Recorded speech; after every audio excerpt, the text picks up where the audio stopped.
como nós estamos, vamos dizer, numa sociedade onde todo mundo gosta de discutir, todo mundo gosta de ter opiniões, uma das maneiras de você parecer inteligente é você criar problemas. Então você criar enigmas. Cura a solução, você pode ter escondido, cura a solução até você não sabe, mas você joga aquilo na cabeça dos outros, de modo a paralisar o raciocínio dos coitados. Então você cria antinomias, você cria paradoxos, você cria oposições, né? E empurra aquilo para as pessoas, diz, resolva isso, desgraçado. O sujeito não consegue resolver, daí você fica rindo da cara dele, ou mesmo o humilha. Tá certo? Nós todos temos essa tendência, mas nós temos que lembrar aquele famoso ditado russo, que um só idiota é capaz de fazer mais perguntas do que 60 sábios conseguiriam responder. Porque essas perguntas são sempre montadas, ou inteiramente com elementos mentais, não elementos da experiência direta, tá certo? Ou mediante um elemento da experiência direta, forçadamente comparado com um elemento puramente mental. Essas coisas nunca vêm da pura experiência. Então, isso quer dizer que em cima da experiência pode haver uma atividade mental muito variada, tá certo? E que tenha pouco a ver com ela.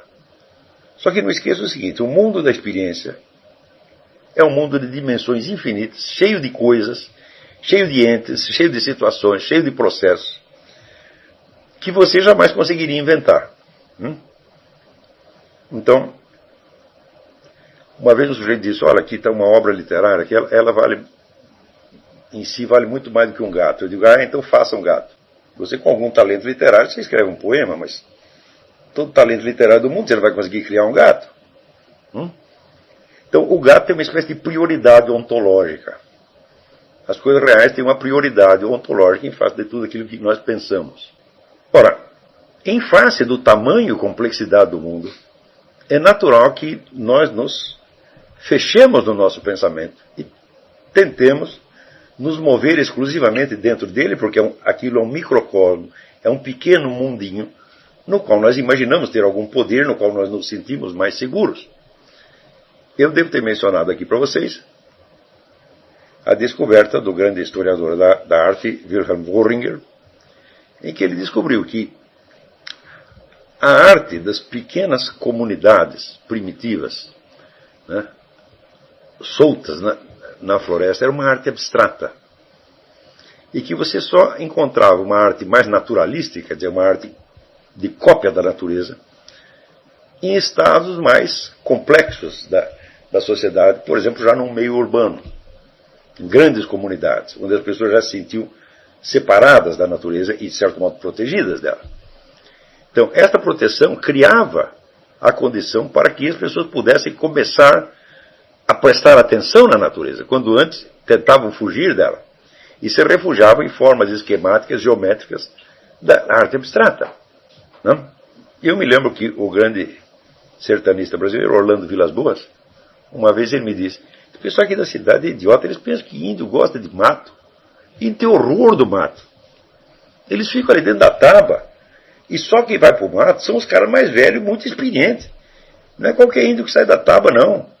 Moleque não vai para o mato, mulher não vai para o mato, os jovens não vão para o mato, vão só para aprender.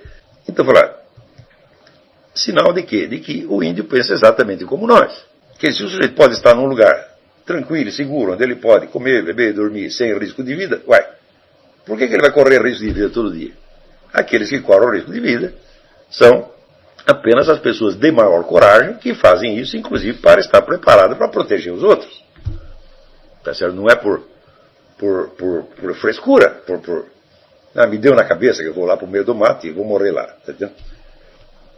Então, esse impulso natural humano de se proteger da complexidade de um mundo demasiado grande, né, refugiando-se dentro do pensamento, é uma tendência humana bastante conhecida e natural.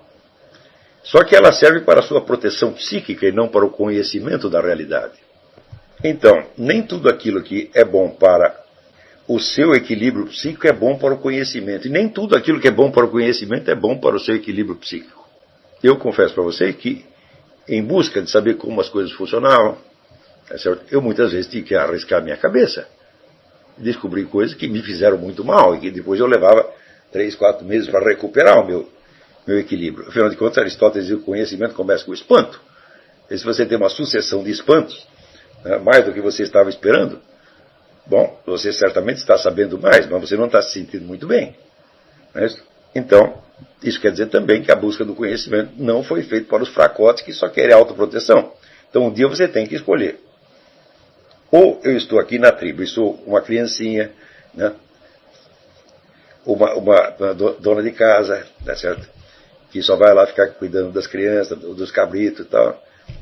Ou eu sou um homem adulto, guerreiro, que assumo as minhas responsabilidades e vou ter que conhecer esta porcaria em volta, até para eu poder proteger a minha família, as famílias dos meus amigos, tá certo? Como faz, então, o índio adulto. Quer dizer, eu espero que aqui só tenha índio adulto. Criancinha, o lugar de criancinha não é aqui, tá certo? Então, podem ter certeza que grande parte dos erros filosóficos e erros científicos surgem dessa natural busca do ser humano da autoproteção psicológica. Essa autoproteção, ela toma a forma de um equilíbrio forçado, onde, para manter um estado de, vamos dizer, de estabilidade, de homeostase, como dizem os médicos, né? Homeostase quer dizer que todas as tensões se equivalem, a tensão que vai para o lado direito é igual à do esquerdo, a de cima é igual à de baixo, então você fica paradinho, né? Então, para conservar o seu estado de homeostase, você cria então um pequeno mundo, um microcosmo, tá certo? No qual você acredita.